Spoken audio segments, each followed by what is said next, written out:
NT Ramarao గారు ఉన్నప్పుడు అన్నదానం పెడితే నేను దానికి అదనంగా ప్రాణదానాన్ని కూడా ప్రవేశపెట్టాం.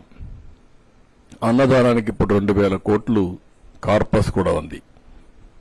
ఎంతమందికైనా సరే భోజనం ఫ్రీగా పెట్టడమే కాకుండా ఒక పద్ధతి ప్రకారం వచ్చే వడ్డీతోనే సరిపోతా ఉంది. మళ్లీ డబ్బులు కార్పస్ పెరుగుతా ఉంది.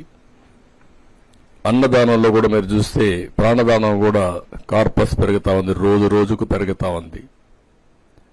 ఈ కార్యక్రమాన్ని 2003లో సిమ్స్లో ప్రారంభించాను. ఆ రోజే నేను కొండపైకి వెళ్ళి బ్రహ్మోత్సవ సందర్భంలో దేవునికి పట్టు వస్త్రాలు సమర్పించే సాంప్రదాయం అప్పుడే నా మీద దాడి జరిగింది. అదొక మిరాకిల్. 24 claymore mines. సాక్షాత్తు భగవంతుడే నన్ను కాపాడాడు తప్ప లేకపోతే ఆ యాక్సిడెంట్లో బ్రతికే సమస్య లేదు. అది ఎప్పుడు కూడా నాకు గుర్తుంటుంది. అదే మరిగా అది ఒక పునర్జన్మగా నేను భావిస్తాను.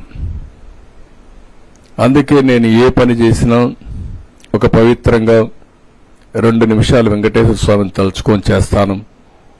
అదొక నమ్మకం, నాకు ఒక బిలీఫ్ కూడా. ఇలాంటివి చేసుకుంటూ మనం ముందుకు పోయే సమయంలో మనం చూస్తే నాకొక్కడికే కాదు, ఇలాంటి అనుబంధం అనుభూతి కొన్ని కోట్ల మందికి ఉంది. అది వెంకటేశ్వర స్వామి మహత్యం. ఆ మహత్యం లేకపోతే ఇంతమందిని అట్రాక్ట్ చేసే పరిస్థితి కూడా రాదు. నేను ఎప్పుడూ చెప్పేవాడిని, ఎవరైనా పర్వాలే కానీ వెంకటేశ్వర స్వామి ఎప్పుడు కూడా అకౌంట్స్ ఎప్పటికప్పుడే సెటిల్ చేస్తాడని.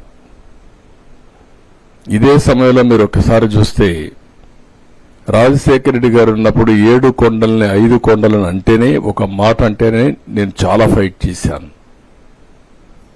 దాన్ని ఫైట్ చేయడమే కాకుండా నేను పాదయాత్రతో 7 కొండలెక్కి మొక్కు తీర్చుకున్నాను.